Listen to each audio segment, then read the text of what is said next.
Calling all cheesemakers, this is our review of Fromage.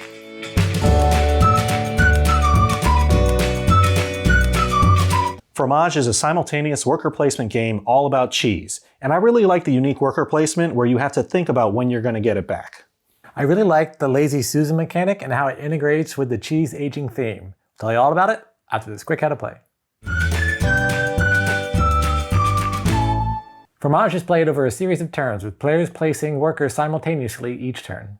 Players may place one worker to make cheese and one worker to gather resources from their section of the board. When making cheese, players place their colored cheese on the space on the board and cover it with the appropriate worker. The age of the cheese will also determine the direction in which they place their worker on the board. The direction their worker is facing will determine when they will be able to retrieve them and use them again on a follow-up turn. After each turn, players will rotate the board to face a new section that they will play in.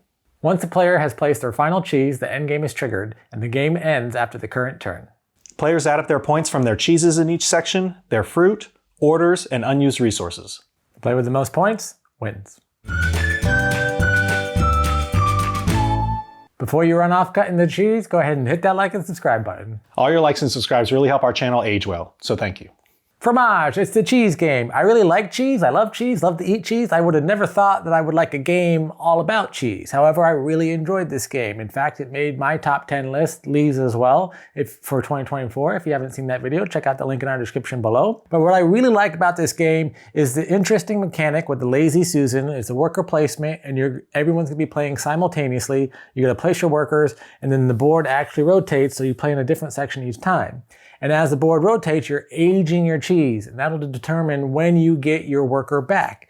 And I like that tie-in to the theming of you're gonna place your worker, and depending on how old the cheese is, that's how long you have to wait until you get your worker back. So I like that you're aging the cheese, you're getting it back. I guess you could have also themed it to wine or something like that, where you're aging wine, getting it back. This is just cheese. But I do think it was a clever use of a mechanic and tying it in with the theme. Yeah, the marrying of those two, every now and then we see themes that are just like, oh, well, this could have been anything, right? This could have been rabbits. This could have been fireflies or something like that. However, this does blend in. But yes, there are some overlapping like time-based themes that could have happened too. But I think that's what I really liked about this. You place your worker. If you want something really strong, then you're going to have to sacrifice like not having that worker for the next 2 or 3 rounds. Or you just take one resource and then you'll get the worker back next round. So that decision was like pretty fun to me because I was like, ooh, is it worth it for all these cattle? Like, I don't know. So I really did enjoy thinking about that and just trying to time it. The main board has 4 different sections that you'll be playing in. You play in the section that's facing you when it's in front of you. One of the sections, you got to make pairs. One of the sections, you want your colored cheese forming a row or columns touching each other. Another one's area majority. You want to have the most cheese in a certain region of France in order to get that area majority to score the most points. And another one is you have your cheese on shelves, and you just want to have all the shelves covered. The more shelves you have, the more points you're going to score. So there's different tasks that you need in each section. So as you're playing your cheese, it's important to think, okay, well, I want to play this cheese here, but if I play this cheese here, I have to age it this long. Or if I play this cheese here, I'll get it back next time. So that's a good move. One thing that I found was that the rotating of the board and seeing the section right in front of you, it really helped me focus more, right? Now, this could easily have been a game where like, okay, do all of these are how you score these types of points, and that could just been a square board or a rectangle board. But with this, it's like every time it focused over to me, I was like, oh yeah, with this one, this is how like end game, this is how I score, and this is what I want to do. So, I was able to compartmentalize a little bit in terms of like, oh, okay, this is my like shelf strategy. Like, okay, I got to do that, rather than just being overwhelmed by everything else. You're like, oh, okay, hold on, but do I have enough points there? It's like, no, just focus on this. This is all you have to worry about. How are you going to get the most points with just this section? That's all you have to worry about. With this game, you're basically always thinking 3 turns ahead. So yes, you can focus in on your little slice of the cheese wheel that you have in front of you,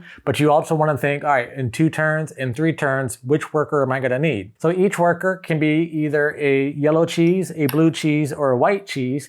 And depending on which cheese you want to place out, you'll need that worker in order to play it. So in this round, you're like, okay, I want to go here in this spot, but in the next one, I need my blue cheese worker. So I'm not going to use that worker because this one has to age age 2. So I'm going to use this blue worker to get 1 resource, and I'll get it back next turn.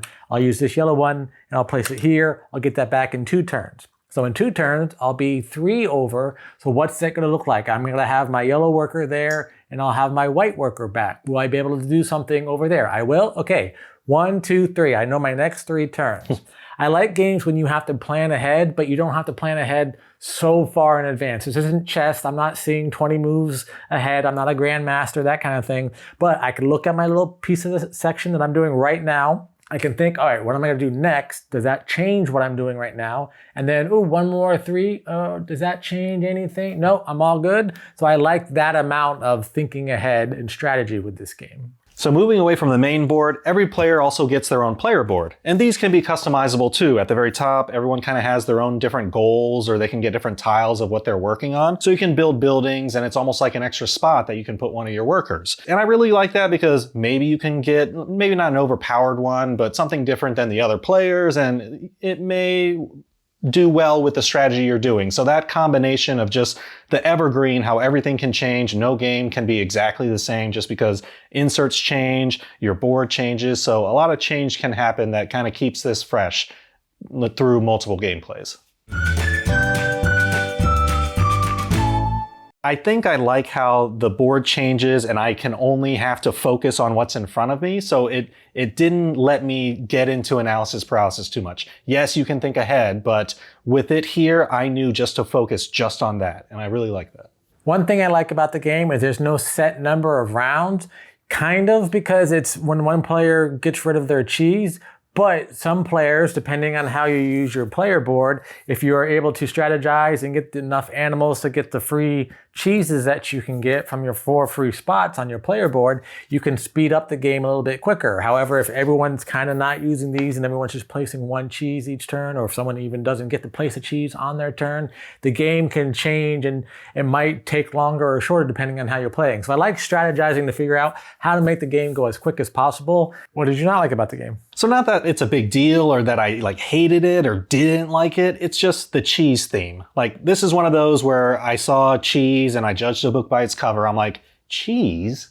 But I did have a lot of fun playing the game. I don't know, the theming wise, I wish it was something cooler with these cool mechanics and how everything's set up. But maybe that's why it did so well, because it just blends and marries so well together with the theming and the mechanics. So the thing that I didn't like with the order cards is not that I didn't like them that much. It's just I feel like I always underuse them, but I feel other players may use them more. Just my particular way of playing, I never really focus on the order cards. And the order cards you can get as one of the resources, and it'll tell you a type of cheese. So this one needs to be a hard cheese. So the yellow cheese, it needs to be aged 1 month.